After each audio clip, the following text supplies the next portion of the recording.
नमस्कार दोस्तों, मेरे YouTube चैनल पर आप सभी स्टूडेंट का स्वागत है। दोस्तों, आज हम हमेशा की तरह हिंदी का टेस्ट पेपर सॉल्व करेंगे जो आपकी आगामी परीक्षा यूपी टेट, सुपर टेट और लेखपाल की भर्ती के लिए अति महत्वपूर्ण होंगे। तो जिन लोगों ने चैनल को सब्सक्राइब नहीं किया है वो इसको सब्सक्राइब ज़रूर कर लें, जिसको आपको नई वीडियो की नोटिफिकेशन मिलती रही। तो आइए देखते हैं हमारा पहला प्रश्न क्या है। जलियांवाला बाग है किस लेखक की रचना है? महादेवी वर्मा की है कि मीराबाई की है, सुभद्रा कुमारी चौहान की है कि सुमित्रा नंदन पंत की है? तो जलियांवाला बाग जो है वो सुभद्रा कुमारी चौहान द्वारा रचित रचना है। और कौन कौन सी रचनाएं सुभद्रा कुमारी चौहान ने लिखी हैं? तो झंडे की इज्जत, झांसी की रानी, मुकुल और जलियांवाला बाग जो है वो सुभद्रा कुमारी चौहान ने लिखी है। महादेवी वर्मा ने कौन कौन सी रचनाएं लिखी हैं? ये लिखी है यामा जो है वो महादेवी वर्मा ने लिखी है। यामा, नीरजा, नीरजा, रश्मि, दीपशिखा, ये महादेवी वर्मा की रचनाएं हैं। और मीराबाई ने नरसिंह जी का मायरा जो है वो मीराबाई ने लिखी है। और सुमित्रा नंदन पंत ने कौन कौन सी रचनाएं की हैं? बीड़ा, बीड़ा, पल्लव, पल्लव, ग्राम्या, ग्राम्या, स्वर्ण धूल, स्वर्ण किरण जो है वो सुमित्रा नंदन पंत की रचना है। तो जलियांवाला बाग जो है वो सुभद्रा कुमारी चौहान ने लिखी है। तो चलिए दूसरा प्रश्न देखते हैं। प्रेम फुलवारी किस लेखक की कृत है? प्रेम फुलवारी रामधारी सिंह दिनकर की है कि भारतेंद्र हरिश्चंद्र की है, केशव दास की है कि मुंशी प्रेमचंद की है? तो प्रेम फुलवारी जो है वो भारतेंद्र हरिश्चंद्र ने लिखी है। और बंदर सभा भी इन्होंने लिखी है। भारत दुर्दशा, विजय पताका वो भारतेंद्र हरिश्चंद्र ने लिखी है। केशव दास ने रामचंद्रिका, कविप्रिया, रसिक प्रिया जो है वो केशव दास ने लिखी है। मुंशी प्रेमचंद ने कौन सी लिखी हैं? गोदान, गबन, कर्मभूमि, मंगलसूत्र, निर्मला, रंगभूमि, शतरंज के खिलाड़ी, ये रचनाएं जो हैं वो मुंशी प्रेमचंद की हैं। और रामधारी सिंह दिनकर ने कुरुक्षेत्र, उर्वशी वो रामधारी सिंह दिनकर की रचनाएं हैं।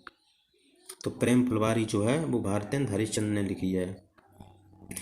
चलिए अगला प्रश्न देखते हैं दोस्तों। ये पूछ रहा है पर्यायवाची शब्द। इला का पर्यायवाची शब्द क्या होगा?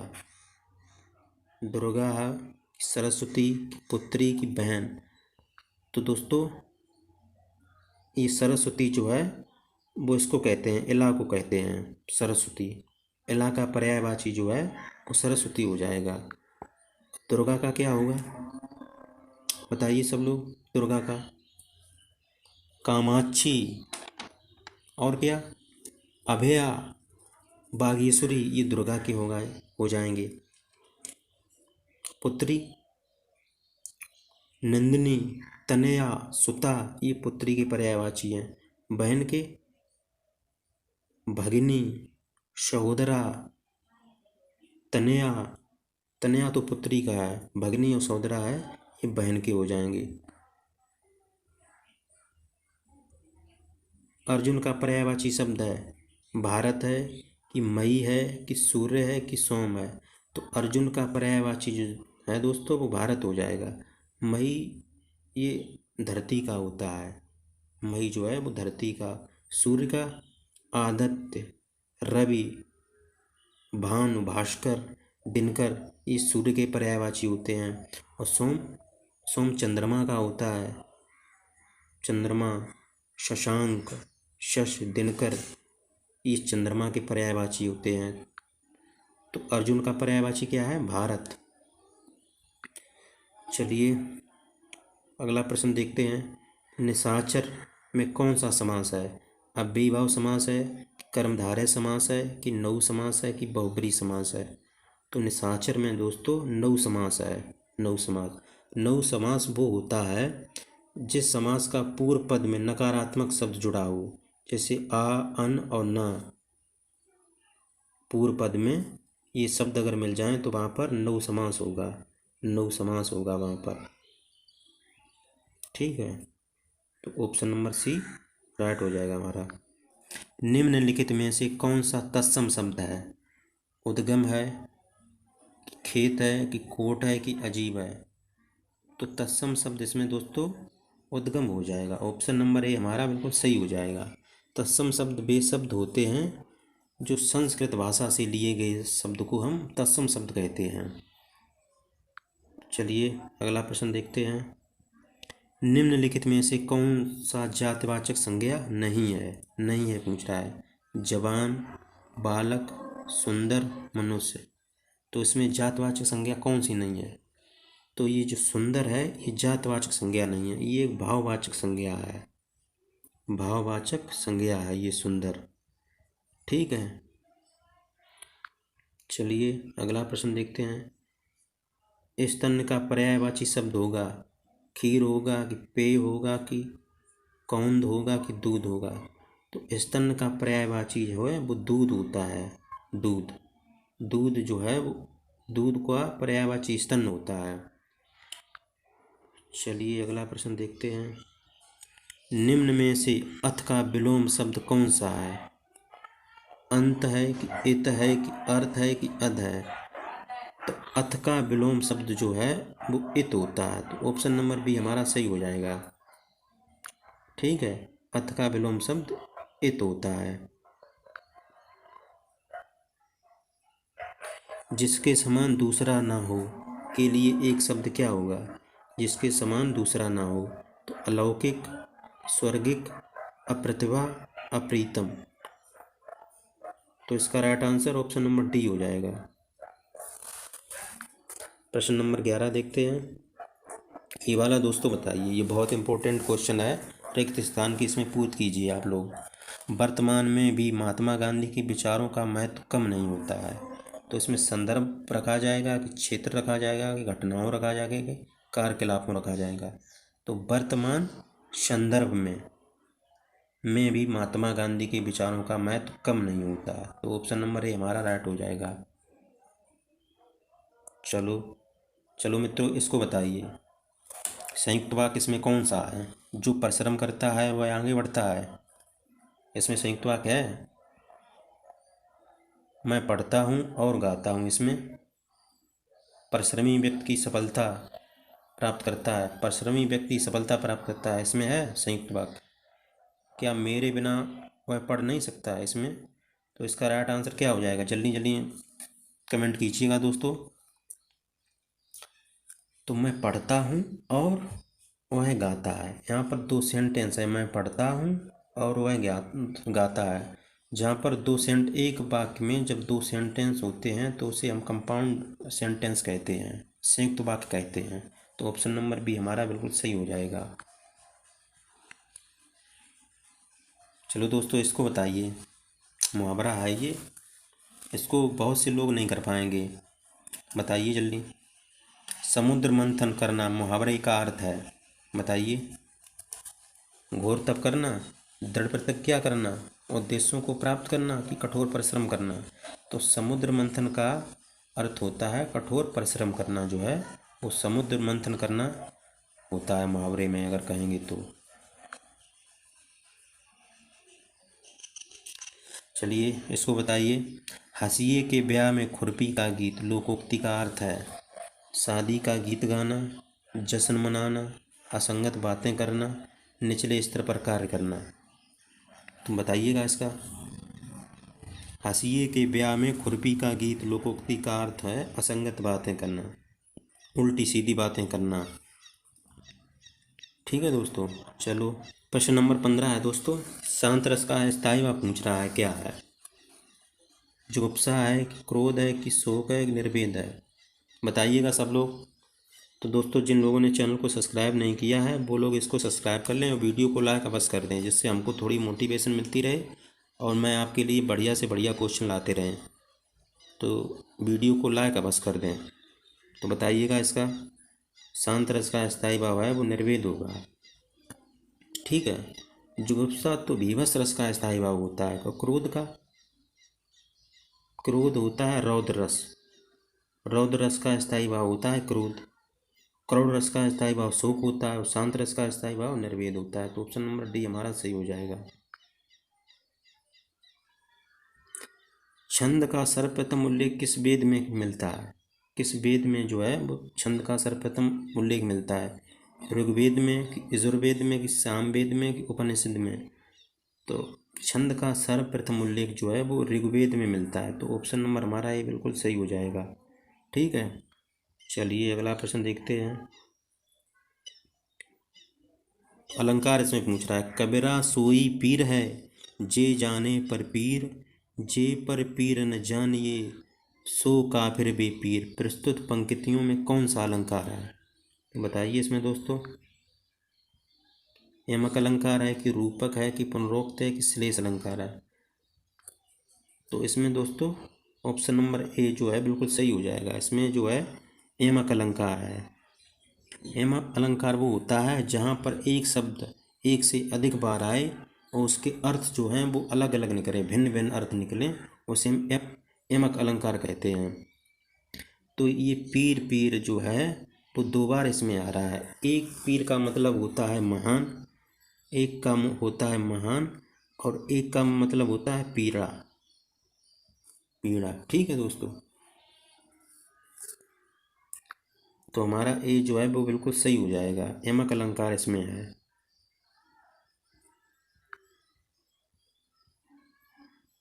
प्रश्न नंबर 18, निम्न में से हिंदी के प्रथम गद्यकार कौन है? राजा शिव प्रसाद सितारे हिंद, लल्लू लाल, भारतेंद्र हरिश्चंद्र की बालकृष्ण भट्ट? तो प्रथम गद्यकार लल्लू लाल को कहते हैं। ठीक है दोस्तों, लल्लू लाल को जो है प्रथम गद्यकार कहते हैं। और लल्लू लाल ने कौन कौन सी रचनाएं की हैं? प्रेम सागर, प्रेम सागर, माधव विलास, माधव विलास जो है वो लल्लू लाल की रचनाएं हैं। ठीक है दोस्तों, चलिए अगला प्रश्न देखते हैं। पल्लव के रचयिता कौन है? पल्लव के रचयिता कौन है? बताइए। सुमित्रानंदन पंत हैं कि निराला हैं कि जयशंकर प्रसाद हैं कि महादेवी वर्मा हैं? तो पल्लव जो है वो सुमित्रानंदन पंत ने लिखी है। पल्लव, वीणा, स्वर्ण धूल, स्वर्ण किरण। और जयशंकर प्रसाद ने कौन सी लिखी हैं? लहर, कामायनी, आंसू, ये जयशंकर प्रसाद की। महादेवी वर्मा की श्यामा, दीपशिखा, रश्मि, ये महादेवी वर्मा की रचनाएं हैं। चलिए अगला प्रश्न देखते हैं। आषाढ़ का एक दिन नाटक के रचयिता कौन है? सेठ गोविंद दास, भीष्म साहनी, मोहन राकेश, लक्ष्मी नारायण लाल? तो आषाढ़ का एक दिन नाटक के रचयिता जो हैं वो मोहन राकेश हैं। ठीक है दोस्तों, एक भाई का आंसर आ रहा है भीष्म साहनी की रचना कौन सी है? तो इन्होंने वो लिखी है दोस्तों तमस। तमस जो है वो भीष्म साहनी की रचना है। ठीक है, आइए अगला प्रश्न देखते हैं। तो दोस्तों चैनल को सब्सक्राइब जरूर कर दो, चैनल को सब्सक्राइब जरूर कर दो और वीडियो को लाइक कर दो, जिससे हमको थोड़ी मोटिवेशन मिलती रहे, मैं आपके लिए बढ़िया से बढ़िया क्वेश्चन लाते रहें। शुद्ध वर्तनी का चयन कीजिए। अस्पृश्यता कैसा लिखा जाएगा? अस्पृश्यता, बताइए। तो ये जो बी है ये हमारा सही आंसर हो जाएगा। अस्पृश्यता हमेशा ऐसा लिखा जाता है, ये सारे गलत हैं। ये बिल्कुल सही है। ठीक है, बी ऑप्शन बिल्कुल सही है। बुद्धिमान शब्द किस संवर्ग में है? बुद्धिमान संज्ञा है कि विशेषण है कि सर्वनाम है कि अव्यय है? तो बुद्धिमान जो है वो एक विशेषण है, ये बुद्धि से बुद्धिमान बना है, तो अतः ये हमारा विशेषण है। तो ऑप्शन नंबर बी हमारा सही हो जाएगा। मैं, हम, तुम आदि शब्द कैसे हैं? संबंधवाचक सर्वनाम है कि अनिश्चयवाचक सर्वनाम है कि प्रश्नवाचक सर्वनाम है कि पुरुषवाचक सर्वनाम है? तो ये पुरुषवाचक सर्वनाम है। ऑप्शन नंबर डी है बिल्कुल सही हो जाएगा। निम्नलिखित में से कौन सा योजक चिन्ह है? योजक चिन्ह इसमें पूछ रहा है, ये वाला होता है कि ये होता है कि ये होता है कि ये होता है? तो योजक चिन्ह है जो ये होता है वो योजक चिन्ह होता है। तो ऑप्शन नंबर सी हमारा सही हो जाएगा।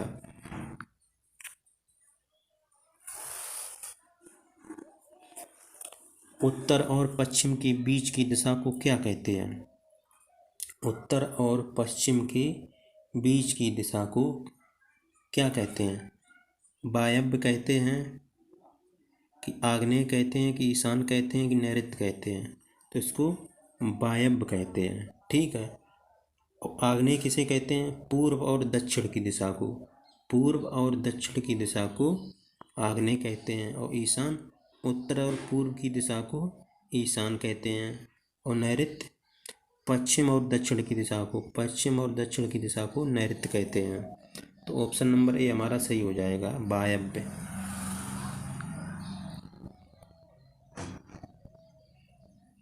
लाल टीन की छत किसका उपन्यास है?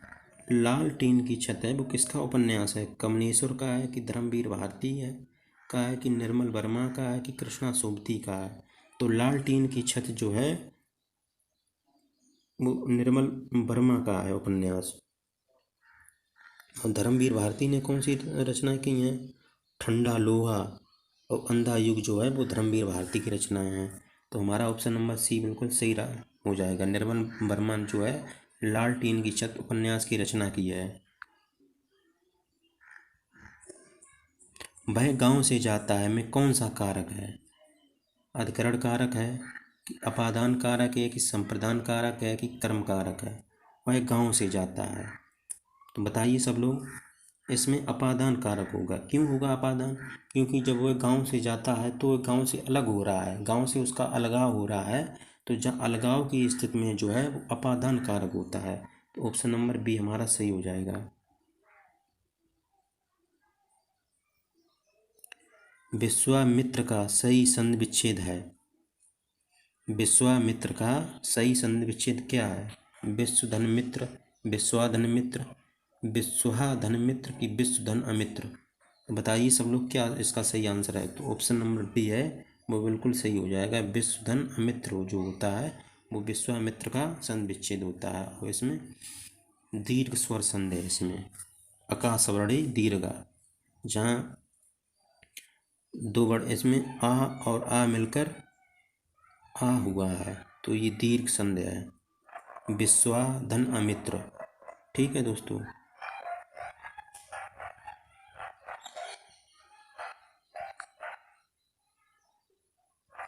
चौपाई के प्रत्येक चरण में कितनी मात्राएं होती हैं? चौपाई के प्रत्येक चरण में कितनी मात्राएं होती हैं? 11, 13, 16, 15। तो चौपाई के प्रत्येक चरण में 16 मात्राएं होती हैं और इसमें 4 चरण होते हैं। प्रत्येक चरण में जो है 16 मात्राएं होती हैं। तो ऑप्शन नंबर सी हमारा सही हो जाएगा।